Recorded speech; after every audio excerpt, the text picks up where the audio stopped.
राधे राधे दोस्तों ये बात तो हम सब बहुत अच्छे से जानते हैं कि श्री कृष्ण सबकी परीक्षा यानी टेस्ट बहुत सारे लेते हैं और अपने फेवरेट्स यानी प्रियजनों की परीक्षा लेना तो उनका एक हैबिट है, उनका स्वभाव है। पर तब क्या हुआ जब श्री कृष्ण ने अपनी ही प्राण प्रिया, अपनी ही पत्नी स्वयं महालक्ष्मी रुक्मिणी जी की परीक्षा लेने की सोची। भला रुक्मिणी जी की परीक्षा लेने की उनको ज़रूरत क्या पड़ गई? तो चलिए आज के इस वीडियो में हम यही जानते हैं। दोस्तों ये बात तब की है जब श्री कृष्ण की एक पत्नी सत्यभामा जी को श्री कृष्ण ने पारिजात का वृक्ष ला कर दिया था। दोस्तों पारिजात का वृक्ष उस फूलों का वृक्ष है जो स्वर्ग लोक में रहता था, देवराज इंद्र के वहां पर। बट श्री कृष्ण ने वो वृक्ष धरती पर लाए थे ताकि वो अपनी सत्यभामा जी को उन्हें भेंट दे सके, यानी गिफ्ट दिया था उन्होंने। तो श्री कृष्ण सोच रहे थे कि मेरी रुक्मिणी भी मेरे से कुछ मांगे जैसे सत्यभामा ने मेरे से कुछ मांगा है। बट हमारी प्यारी रुक्मिणी जी तो हमारे श्री कृष्णा से पूरी तरह से सेटिस्फाई थी, उन्हें श्री कृष्णा के सिवाय और कुछ भी नहीं चाहिए था। तब श्री कृष्णा ने सोचा कि मैं क्या करूं, मेरा तो बहुत मन है उन्हें कोई गिफ्ट देने का। तो ये सोचते सोचते श्री कृष्ण अपने महल में टहल रहे थे, वॉक कर रहे थे। तो एकदम से उन्होंने रुक्मिणी जी और एक दासी यानी सर्वेंट की बातें सुनी। वो दासी रुक्मिणी जी से कहती है कि आप तो इस संसार में सबसे ज्यादा लकी हैं, श्री कृष्ण सबसे ज्यादा टाइम आप ही के साथ बिताते हैं, आप तो सबसे ज्यादा खुशकिस्मत यानी लकी है। तो रुक्मिणी जी ने ना एक थोड़ी सी घमंड की हंसी के साथ बोला, अब मैं चलती हूँ, द्वारकाधीश अभी मुझे ही ढूंढ रहे होंगे। श्री कृष्ण जो सच में रुक्मिणी जी को ही ढूंढते हुए वहाँ आ रहे थे, उन्होंने ये सब सुन लिया। अब उन्हें लगा कि कहीं रुक्मिणी जी को मेरे प्रेम का घमंड यानी अहंकार तो नहीं हो गया है। तो उन्होंने तय करा कि भाई मैं तो परीक्षा लेकर रहूंगा। तो बस अब हमारा नटखट कान्हा जी ने एक परीक्षा लेने की सोच ली। एक दिन जब रुक्मिणी जी श्री कृष्ण को पंखा झुलाकर उन्हें सुला रही थी, तो श्री कृष्ण एकदम से उठ के बैठ गए और उनसे कहने लगे कि रुक्मिणी, आप संसार में सबसे सुंदर है, आपसे सुंदर स्त्री तो मैंने आज तक देखी ही नहीं है। पर मेरा एक सवाल है आपसे, आपने मुझे क्यों चुना?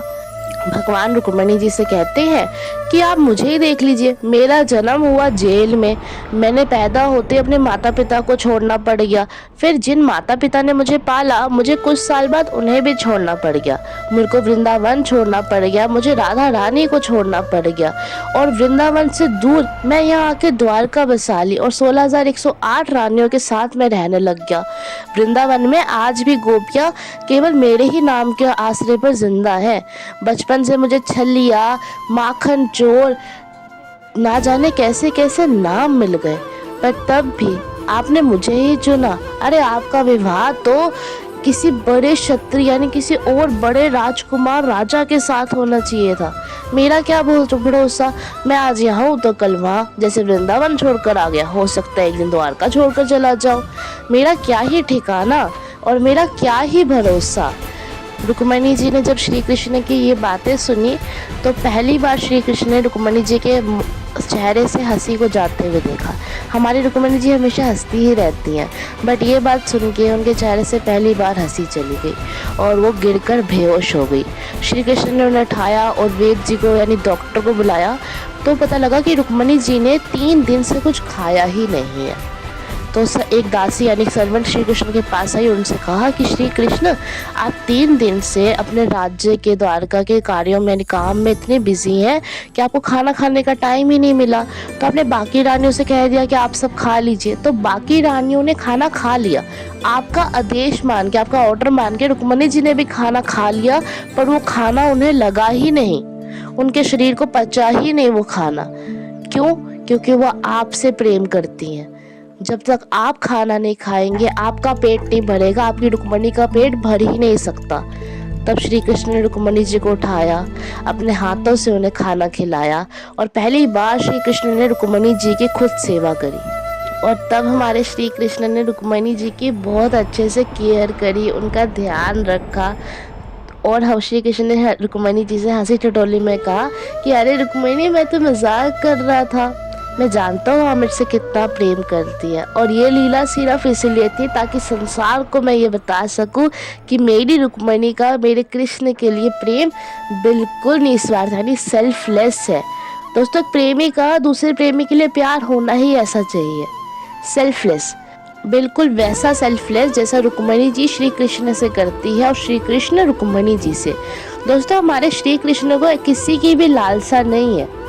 लालसा इन सेंस उन्हें ये नहीं है कि मेरे साथ कोई रहे, ऐसे करे, नहीं, वो सिर्फ सेल्फलेस लव मांगते हैं। यदि आप उनसे सच में प्यार करते हैं ना, वो भी आपसे बहुत प्यार करते हैं। हम बस पहचान नहीं पाते हैं इस प्यार को, क्योंकि हम माया में फंस जाते हैं, यानी हमारी जो आज की चीज़ें हैं उसमें फंस जाते हैं आसपास की चीज़ों में। बट हमें उस प्यार को समझना चाहिए। रुक्मणी जी श्री कृष्ण से बिल्कुल सेल्फलेस प्यार करती है, बिल्कुल हमें भी उनसे वैसा ही प्यार करना चाहिए। अगर आपको ये कथा अच्छी लगी तो इस वीडियो को लाइक करिएगा, कमेंट में जय रुक्मणी कृष्ण ज़रूर लिखिएगा। मिलते हैं नेक्स्ट वीडियो में, तब तक के लिए राधे राधे।